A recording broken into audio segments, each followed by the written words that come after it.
Sir మాట్లాడగలను sir, నేనంటే నీకు అసహ్యమా? ఆ నిజం ఇప్పుడు తెలుసుకున్నారా? ఎప్పుడో తెలుసుకున్నాను, అందుకే నా మొహం నీకు చూపించలేకపోయాను. జరిగిన దానికి నేను ఎంతో బాధపడుతున్నాను సార్.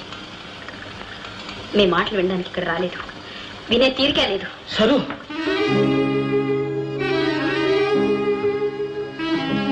ఉదయం నువ్వు కనిపించినప్పటి నుంచి నీతో మాట్లాడాలని ఆరాటపడుతున్నా. నన్ను నువ్వు ఎలా అర్థం చేసుకున్నా సరే, నేను చెప్పేది మాత్రం విను. ఏమిటిది? చావలేక బ్రతుకుతున్నాను, ఇలా బ్రతకటం కూడా మీకు ఇష్టం లేదా?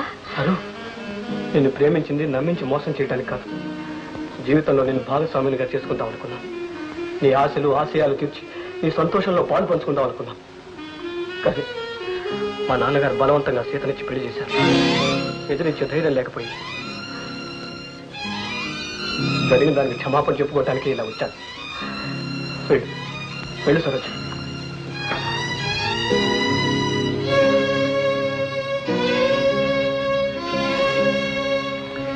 అక్క అక్క,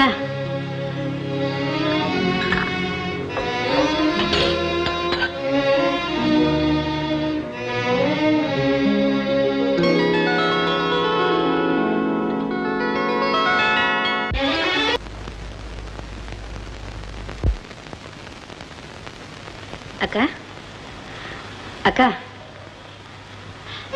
ఏమిటక్క కన్నీళ్ళు? నేను సుఖంగా ఉండాలని కోరుతున్నాను అక్క. నన్ను కాలా పిలవద్దు. ఆ పిలుపులో మాధుర్యం మాసిపోయింది. నర్సుగా వచ్చింది నాకు సేవ చేయడానిక, నా భర్త ప్రేమని తిరిగి పొందడానిక? అక్క అక్క అంటూ నాకింత ద్రోహాన్ని తలపెడతావా సరోజ? సీత, డాక్టర్,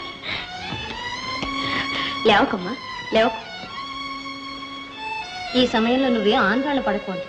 గుండె నిబ్బరం చాలా అవసరం. నువ్వేం బాధపడకమ్మా, మరో నర్సును పంపిస్తాగా. సరోజ, ఇలారా.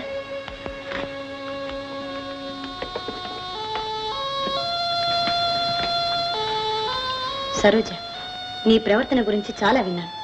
మేమ ప్రాధాయపడితే నర్సుగా చేర్చుకున్నాను, బాగుపడతావు అనుకున్నాను. కానీ నీ డ్యూటీకే కళంకం తెచ్చుకున్నావు. నా దగ్గర పని లేదు, ఇంటికి వెళ్ళొచ్చు. డాక్టర్, నువ్వేం చెప్పద్దు. సీత మాటలు నేను పూర్తిగా విన్నాను. ఇందులో నా తప్పేం లేదు డాక్టర్. అవును, నిన్ను నర్సుగా చేర్చుకోవడం నాదే తప్పు.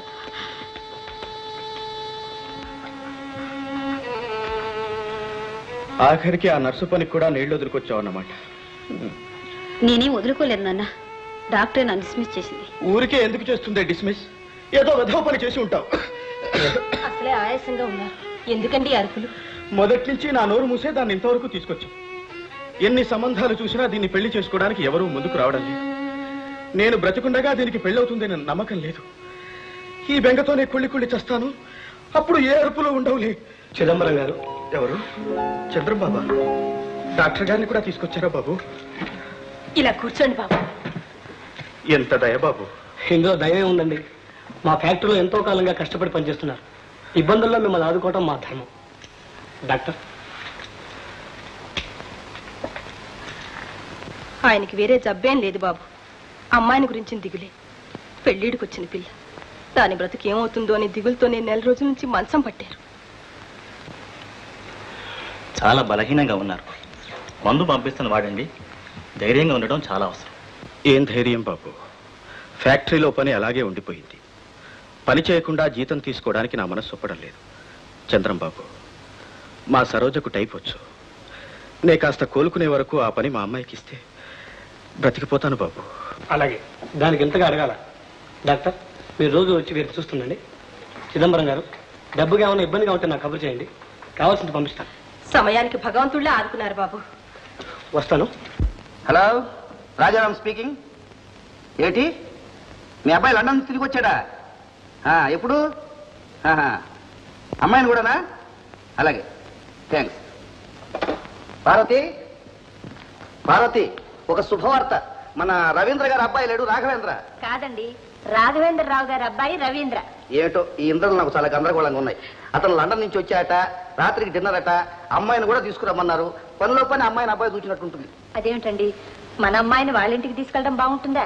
ఈ సంగతి ఇప్పుడు చూస్తాను, ఫోన్ చేసినప్పుడు చెప్పకూడదు. చాలా బాగుందండి. మీరు ఫోన్ లో ఎవరితో ఏం మాట్లాడుతున్నారు? అనవసరం కన్ఫ్యూజ్ కాకుండా నేను చెప్పేది విను. అమ్మాయి అబ్బాయికి నచ్చితే వెంటనే ముహూర్తం పెట్టుకుందాం. ఏమంటావు? ఆ మాట అమ్మాయిని అడగండి. ఓ అవునవును. ఏమమ్మా జయ? ఇప్పట్లో పెళ్లి చేసుకోవడం నాకు ఇష్టం లేదమ్మా. అడిగింది ఇక్కడ, సమాధానం అక్కడ. నేను అడుగుతుంటే మీ అమ్మతో సమాధానం చెప్తావేంటి? ఎందుకు ఇష్టం లేదంట? డిగ్రీ తీసుకునే వరకు నేను పెళ్లి చేసుకోను డాడీ. అలా అలా అన్నావు, బాగుంది. డాడీ ఏమ్మా? నేను రేపు చిన్నాన్నగారు ఊరు వెళ్తాను డాడీ. ఇది మరీ బాగుందమ్మా. సెలవులు కదా, ఇప్పుడు అక్కడికి వెళ్ళి ఏం చేస్తావమ్మా? వదిన చూసేస్తాను డాడీ. వదినంటే చంద్రం భార్య సీత అండి. ఆ పిల్ల ఆరోగ్యం బాగలేదట. ఏమిటి? సీత ఆరోగ్యం బాగోలేదా? మరి ఇంతవరకు నాకు చెప్పారు కదే. అమ్మా నువ్వు తక్షణం వెళ్ళి చూచిరా. వెళ్ళు వెళ్ళు. Thank you daddy.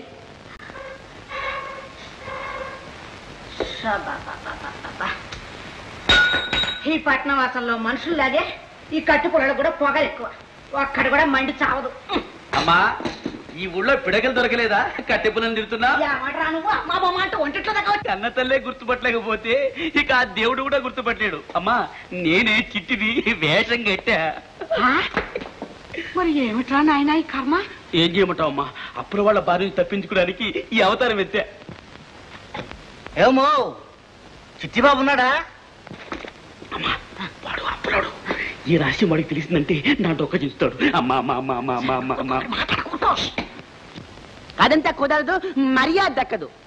ఏమయ్యా వాడికి నువ్వు కూడా అప్పు పెట్టావా? ఒకటా రెండా? 500 రూపాయలు స్నేహితులను వెంటేసుకుని పార్టీలంటూ నా కోట్లంతా తినేశాడు కదా. అయ్యో పొరపాటున కనిపించాడు. ఏం చేస్తామయ్యా, తీరా చేయి చేసుకుంటే పోలీస్ స్టేషన్లు జైళ్లు. నేను ఇచ్చాను 1000 రూపాయలు. ఎవరితో చెప్పుకోను, ఏదో పెద్ద కబుర్లు చెప్తున్నాడు. అమ్మా మహంకాళి, నీ కొడుకు కనిపించడం లేదంటున్నావు, ఎక్కడున్నాడో ఏమో చెప్పగలవా? ఏమో నాయన నాకు అంత అయోమయంగా ఉంది. అయ్యో అయ్యో, నిన్ను చూస్తే నాకు జాలేస్తుంది. పాపం ఇంట్లో ఒక దమ్మిడి కూడా ఇవ్వలేదట. ఆ చిట్టిబాబు గారు నా కంట పడితే నీ తల్లిని ఇంత హింస చేస్తావని 4 వడ్డించేవాడిని, రాస్కెల్ని. అమ్మా నిన్ను చూస్తే నా తల్లి జ్ఞాపకం వస్తుంది. నీకు నేను ఏం సహాయం చేయగలను? నా దగ్గర ఒక 25 రూపాయలు మాత్రం ఉంది, తీసుకో. అంతే, నేనేం చేసేది? ఏమయ్యా మీ అమ్మ బతికుందా? లేదండి, చనిపోయింది. పాపం నీలాంటి కొడుకుని కన్నందుకు బాధపడుతూ పోయింటుంది. ఏమిటయ్యా నువ్వు అనేది? లేకపోతే నీకు హృదయం ఉందా? నేను 25 రూపాయలు ఇచ్చాని మీ తల్లి పేరు చెప్పి కనీసం ఒక 10 రూపాయలు ఆమె మొహాన పడేయకూడదు? 500 వాడి పొట్టన పెట్టాను. ఇది వడ్డీ అనుకుంటా. సరేలేవయ్యా ఊరి ఇదమ్మా. ఎన్నాళ్ళు తప్పించు తిరుగుతాడో నేను చూస్తా. ఇద్దరం కలిసే చూసుకుందాంలే. ఒరే ఒరే, నీ తెలివితేటలు పాడుగాను ఇదేం పనురా? మహంకాళి కొడుకమ్మా, ఆ మాత్రం తెలివితేటలు లేకపోతే ఎలా? అమ్మా అమ్మ అమ్మ ఆ డబ్బిలా ఇచ్చేయమ్మా. వాడిచ్చి నీ 10 కొట్టుకో, ఇవి ఇంటికి వచ్చుకుంటాయి. రామా ఇందులో కూడా 15 రూపాయలు లాసా? ఇది వద్దా?